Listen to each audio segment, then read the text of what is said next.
जय हिंद दोस्तों, एक और नए वीडियो में आप सभी का स्वागत है। दोस्तों, आप सभी का मैट्रिक का एग्जाम बहुत ही नज़दीक आ चुका है, आप सभी को पता ही होगा। तो आज हम इस वीडियो में आपको साइंस में फिजिक्स का एक ऐसे चैप्टर का ऑब्जेक्टिव क्वेश्चन बता रहे हैं जिस चैप्टर से बहुत ज़्यादा ऑब्जेक्टिव प्रश्न आपसे पूछे जाते हैं। ठीक है, आपके उस चैप्टर का नाम है मानव नेत्र तथा रंग बिरंगा संस्कार। इस चैप्टर से बहुत ज़्यादा ऑब्जेक्टिव क्वेश्चन पूछे जाते हैं और जितना भी ऑब्जेक्टिव पूछा जाएगा जो मैं आपको बता रहा हूँ ना, उसके बाहर से एक भी नहीं आएगा, इतना याद रखिए। तो एक एक को आप अच्छे से याद कर लीजिए। ठीक है, देखिए आपका पहला नंबर क्वेश्चन है, स्पेक्ट्रम में किस रंग के किरण का झुकाव अधिक होता है। ये क्वेश्चन 2 बार पूछ चुका है, आगे हजारों बार पूछा गया। ठीक है, तो स्पेक्ट्रम में किस रंग की किरण का झुकाव अधिक होता है, तो देखिए किस रंग का किरण का झुकाव अधिक होता है कहेगा तो आप लोग बैगनी पर टिक लगाना। क्यों? क्योंकि बैगनी इसलिए होगा क्योंकि बैगनी का तरंगदैर्घ्य कम होता है, इसलिए इसका विचलन यानी कि इसका झुकाव अधिक होगा। और लाल रंग का तरंगदैर्घ्य अधिक होता है तो यहाँ पर लाल रंग का झुकाव जो होगा वो कम होगा, लेकिन अधिक झुकाव पूछा है तो बैगनी पर टिक लगाएंगे। बहुत लड़के आंसर पर टिक लगा देते हैं लाल पर, जबकि आंसर गलत हो जाएगा। आंसर आप लोग डी नंबर पर टिक लगाइएगा। ठीक है, जबकि अगला क्वेश्चन से आपका 2 नंबर आपका प्रश्न है, किसी वस्तु का प्रतिबिंब आंख जिस भाग पर पड़ता है वह भाग कौन सा है। तो आप लोग ज़्यादातर देखोगे बच्चा लोग कि हमारे आंख में जो मतलब कि जिस भाग पर प्रतिबिंब बनता है वो भाग कौन सा होता है, तो रेटिना होता है। और रेटिना का एक और नाम हम लोग क्या देते हैं, एक और हम लोग नाम देते हैं दृष्टिपटल। रेटिना का एक और हम लोग नाम देते हैं दृष्टिपटल, जो आप लोग याद रखना बहुत ज़्यादा जरूरी है। रेटिना का एक और नाम हम लोग देते हैं दृष्टिपटल। आप सभी विद्यार्थी लोग अच्छे से याद रखिएगा। ठीक है, चलिए विद्यार्थी लोग अगला क्वेश्चन देखते हैं। विद्यार्थी लोग अगला क्वेश्चन से आपका 3 नंबर क्वेश्चन से, जो नेत्र निकट स्थित वस्तु को साफ नहीं देख सकता उस नेत्र में होता है। जो नेत्र निकट स्थित वस्तु को साफ नहीं देख सकता है उस नेत्र में होता है, तो उस नेत्र में निकट दृष्टि दोष होता है या फिर दूर दृष्टि दोष होता है। हाँ, उसमें दूर दृष्टि दोष होता है, क्योंकि वो जब निकट की वस्तुओं को नहीं देख पाएगा तो दूर की वस्तुओं को देखेगा, तो उसमें दूर दृष्टि दोष होगा। तो बहुत बच्चे क्या करते हैं, इसका आंसर ए बी नंबर पर टिक लगा देते हैं, निकट दृष्टि दोष, जो गलती हो जाता है। तो गलती नहीं करने का। अब देखिए अगला क्वेश्चन आपका है 4 नंबर क्वेश्चन से, श्वेत प्रकाश की किरण जब किसी प्रिज्म से होकर गुजरती है तब जो रंग सबसे कम विचलित होता है वो रंग कौन सा है। तो देखिए सबसे कम विचलित किसका होता है, लाल रंग का होता है। इसलिए लाल रंग का होता है क्योंकि उसका तरंगदैर्घ्य ज़्यादा होता है तो वो कम विचलित होगा, कम झुकाव उसका होगा। तो यहाँ पर आपका आंसर होगा लाल रंग। यहाँ पर इसका आंसर होगा लाल रंग, यहाँ पर बैगनी नहीं होगा, लाल रंग होगा। ठीक है, याद रहेगा ना आप लोगों को। 5 नंबर क्वेश्चन से, एक प्रिज्म कितने सतहों से घिरा रहता है।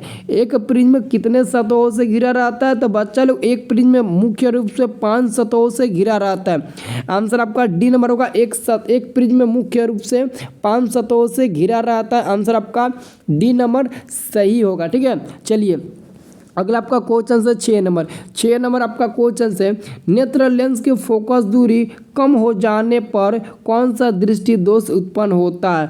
वेरी इंपॉर्टेंट क्वेश्चन है बच्चा लोग।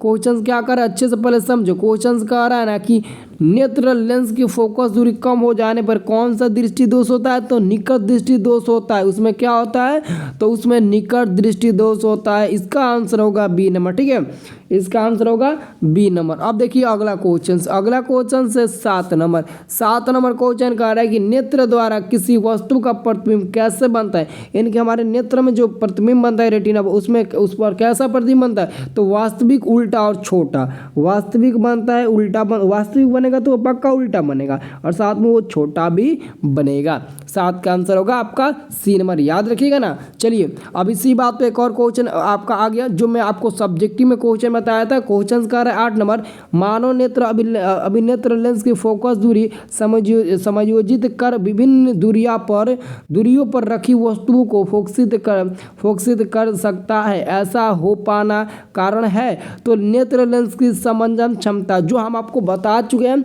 नेत्र लेंस की समंजन क्षमता से आप क्या समझते हैं, ऑलरेडी उस परिभाषा में ही आपको बताए थे। तो यहाँ पर एक काम आ गया कि नहीं आ गया। अब देखिए अगला क्वेश्चन, ये तो क्वेश्चन एकदम गर्दा मचा देते। इस यहाँ से जितना भी प्रश्न है ना एकदम हर साल पूरा का पूरा प्रश्न आया हुआ है, हर साल आपके बोर्ड एग्जाम में।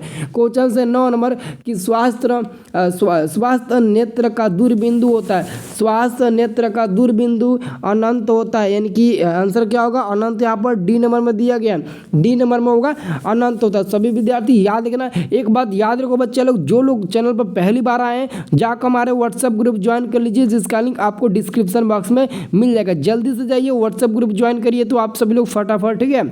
चलिए अगला क्वेश्चन से आपका 10 नंबर प्रश्न है, सामान्य नेत्र के लिए सुस्पष्ट दर्शन की न्यूनतम दूरी होती है। सामान्य नेत्र के लिए सुस्पष्ट दर्शन की न्यूनतम दूरी 25 सेमी होती है। आंसर क्या होगा, आंसर आपका सी नंबर 25 सेंटीमीटर, 25 सेंटीमीटर होगा विद्यार्थी लोग, 25 सेंटीमीटर होगा, ठीक है। चलिए अगला क्वेश्चन आपका 11 नंबर है।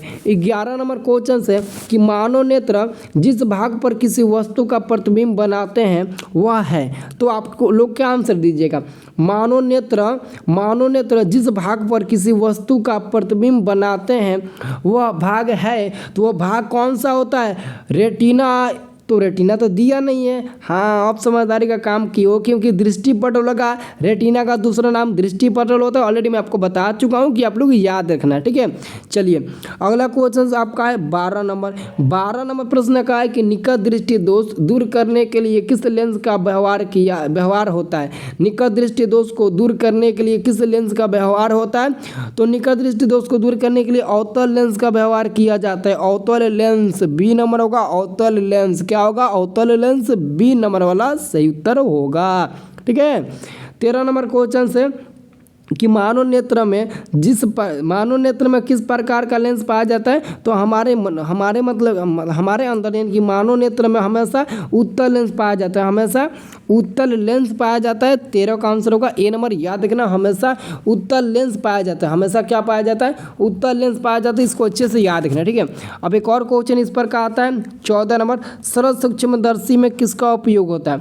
सरल सूक्ष्मदर्शी में किसका उपयोग होता है, तो बच्चा लोग याद रखना सरल सूक्ष्मदर्शी में भी उत्तल लेंस का ही उपयोग होता है, सरल सूक्ष्मदर्शी में भी उत्तल लेंस का ही उपयोग होता है, तो इसका भी आंसर आपका होगा डी नंबर, उत्तल लेंस का ही उपयोग होता है।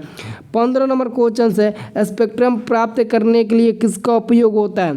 स्पेक्ट्रम प्राप्त करने के लिए किसका उपयोग होता है, देखिए स्पेक्ट्रम प्राप्त करने के लिए हम लोग एक प्रिज्म का उपयोग करते हैं और एक प्रिज्म में 5 सतह होते हैं, ये भी आपको बता चुके हैं। तो स्पेक्ट्रम प्राप्त करने के लिए हम लोग एक प्रिज्म का उपयोग करते हैं, किसका उपयोग करते हैं, तो एक प्रिज्म का उपयोग करते हैं, आंसर होगा डी नंबर। अगला क्वेश्चन से आपका 16 नंबर क्वेश्चन से आकाश का नीला रंग होना किस परिघटना का परिणाम है। आकाश का रंग नीला क्यों दिखाई देता है, तो प्रकाश के प्रकिरण के कारण। आपको पता है ना आकाश का रंग नीला दिखाई देता है, तो समझ लेना आप प्रकाश के प्रकिरण के कारण वो दिखाई देता है, तो आंसर आपका हो जाएगा बी नंबर। क्या हो जाएगा, आंसर हो जाएगा बी नंबर, आंसर हो जाएगा बी नंबर, याद रखना, ठीक है। अगला क्वेश्चन से आपका 17 नंबर, काफ़ी जबरदस्त क्वेश्चन है कि अभिनेत्र लेंस की फोकस दूरी में परिवर्तन किया जा सकता है। अभिनेत्र लेंस की फोकस दूरी में परिवर्तन किया जा सकता है, तो पक्षाभी मांसपेशियों द्वारा हम लोग परिवर्तन कर सकते हैं। और अगला क्वेश्चन है कि दृश्य प्रकाश में किस वर्ण का तरंग दैर्घ्य अधिकतम होता है, तो मैंने अभी आपको बताया ना कि लाल रंग का तरंग दैर्घ्य हमेशा अधिक होता है, लाल रंग का तरंग दैर्घ्य अधिक होता है, जिसके कारण उसका विचलन और झुकाव बहुत कम होता है, तो यहाँ पर लाल रंग का तरंग दैर्घ्य अधिक होगा, ये रियलिटी है और इसका आंसर बी नंबर होगा। तो इस चैप्टर का 18 क्वेश्चन बता दिया और इस और क्वेश्चन से, लेकिन यही 18 क्वेश्चन में से आपके आएगा सबसे ज़्यादा इसी चैप्टर से क्वेश्चन पूछे जाते हैं। आप मानो या ना मानो इसको अच्छे से रिवीजन कर लो, 18 तो क्वेश्चन है, 18 क्वेश्चन आसानी से याद कर लोगे तो नुकसान थोड़ी ना जाएगा एग्जाम, बल्कि आप गर्दा मचाइएगा, ठीक है। तो जो भी बच्चा अभी तक हमारे व्हाट्सएप ग्रुप में नहीं जुड़ा है, तो व्हाट्सएप ग्रुप में जुड़ने के लिए आपको पैसा नहीं लगेगा, 1 भी रुपया नहीं लगेगा, फ्री में आप ज्वाइन हो जाइएगा। डिस्क्रिप्शन बॉक्स जाकर चेक करिए, आपको लिंक मिलेगा, वहाँ से आप ज्वाइन हो जाइएगा और चैनल को सब्सक्राइब जरूर करिए ताकि मैं और सारे वीडियो आपको दे सकूँ, ठीक है। चलिए।